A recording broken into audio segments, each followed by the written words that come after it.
Today we're going to go over factoring special cases, the first of them being when trinomials have an a that is equal to 1. I actually wanted to go over this lesson with you guys last week, and I was absent. And actually, I think some of you had a substitute that might have even showed you some of these special cases or shortcuts. So this may look a little familiar. And then the other case is something we call difference of perfect squares or difference of squares method. So we're going to look at when we have these special cases, if you're able to recognize them, how you actually have a shorter method to factoring. So you can kind of skip past the box method and get the problem or get the answer a little bit quicker if you can recognize that you're dealing with one of these special cases. All right, so let's take a look at trinomials when a is equal to 1 first. Remember, trinomials just means I have all three terms. I've got the x squared, the x, and the constant. So we've got our old trusty box method here, and I'm going to put the first term in the first box and the last term in the last box, and we're going to multiply them. So we're looking for what multiplies to 10x squared, but adds together to get the 7x, that term in the middle. All right, so we'll start by finding our factors of 10. What multiplies to give us 10, which is 1 and 10 and 2 and 5.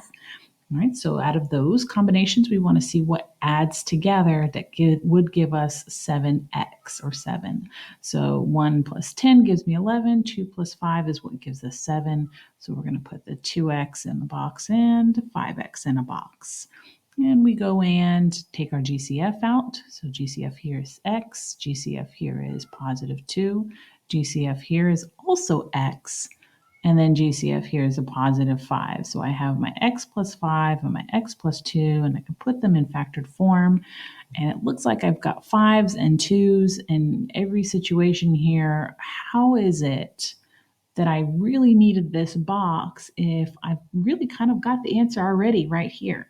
Is there a way that we can take our factors that we found and jump right to the answer? And that's kind of the shortcut that we're trying to recognize today.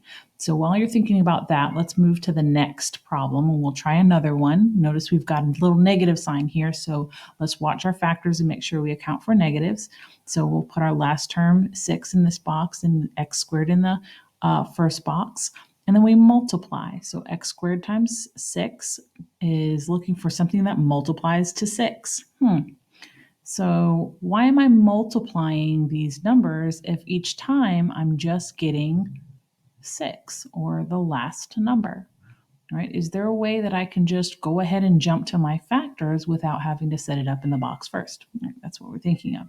So factors of 6, we have 1 and 6, 2 and 3. But don't forget about your negatives. I could have -1, -6, and -2, -3. Because remember, we're going to have to add together to get a -5x. So it looks like our last two factors here, -2, -3, end up being our two correct factors. All right, so when I take out my GCF, I've got x here, and I've got -3 here. I've got x here and -2 here. So -3, -2, same two factors we found here in our list, and those end up being just our factored form factors in the end. So could we just have jumped right from our factors, our list of factors, right into factored form without using the box? Well, yeah, we didn't even really need to use the box to multiply here. Why is that? That's because our a is equal to 1. So if this number, right, or I don't have a number in front of my x squared, if this is just 1, then there's no point in really multiplying the first and the last term because you're always going to get the same number, that last term. All right, so that kind of gives us a way to skip past the set up the box and multiply a times c, and then we really don't even have to take a GCF out because we know we end up having to use the same factors. All right, so let's try this without our box, right? So we've got a new factored trinomial, and I'm gonna try it out. I know I have to multiply the first term times the last term, but since this is 1, I'm only going to look for what multiplies to negative 6. So let's set up our factors, and I've got 1 and negative 6, negative 1 and positive 6, 2 and negative 3, and negative 2 and positive 3. And I want to see which two would add up to a negative 5. So if I take 1 and negative 6, those add up to a negative 5. Well, I know from the other problems that I really just need to put these in factored form. I don't have to set it up in the box because there's no GCF anyway. So x plus 1 times x minus 6 end up being my factored form. No need for the box. Now, this is very important that you understand this only works when a is equal to 1, right? We cannot do this when I have an a that's greater than 1. For instance, a problem here. So I can't just say, what multiplies to negative 3 and adds to negative 7. It does not work that way, right? There is nothing that multiplies to 3 and adds to negative 7. I actually have to multiply that first term times the last term because this is greater than 1.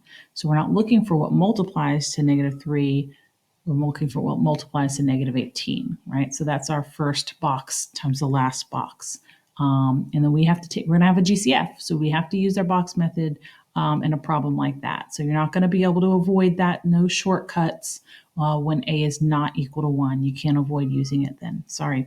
The only way you can avoid using the box is if that a that's greater than 1, if it's actually a GCF. So in this case, I've got a similar problem to what I see above, but 6 is actually the GCF of all these terms. So if I divide out the 6, then that's going to now give me an a of 1. So I've got x squared minus 2x plus 1. Now that I have a of 1, then I can go ahead and break it up using my shortcut method, keeping my GCF out. All right, another method that we want to talk about is called the difference of squares pattern. And if you look at each of these problems, notice that they're very different from the problems we've been working with because there's only two terms. There's a term that's missing, right? So it looks like we have our constant term, our c, and we have our x squared term, right? That goes with a. And so we're really missing the b, right? Our term in the middle that has the x, right, is gone. Well, why is that? Well, that's because these two boxes that add together to create your middle term canceled out. That means that they must be the same term, but one is positive and one is negative. If one's positive and one's negative, then they become 0 as you combine them. So really, the only thing we need to look for is what number is going to multiply to this negative 36, but it's got to be the same number, one positive and one negative. So if we think about what number multiplies by itself to give me 36, right, that number is going to be 6. And then we know that it doesn't matter which box we put it in, one positive and one negative, it doesn't matter which box. So we take our GCF out and we end up finding our factored form is x plus 6 and x minus 6. So if we look at our pattern here, really when I've got this difference of squares pattern, this number, I'm just looking for the square root of it, right? What number multiplied by itself to get that? And that shows up in both sets of parentheses. Well, the same thing is going to happen here for my first term, right? What multiplied by itself to give me x squared? X and x. So if you notice, both sets of parentheses have the same terms in them. However, one's positive and one's negative. Right? It's very important that you understand in your answer, one has to be plus and one has to be minus. That is the reason those two cancel out in the middle. And it's not going to work the same if you have two pluses or two minuses. All right, so let's take a look and see if we can use our shortcut for these two patterns. The first one, well, let's take a look. Let's see if we can find what we would consider the square root of 4x squared. What number multiplies by itself to get me 4x squared? That would be 2x. What number multiplies by itself to give me 5 or 25? And that would be 5.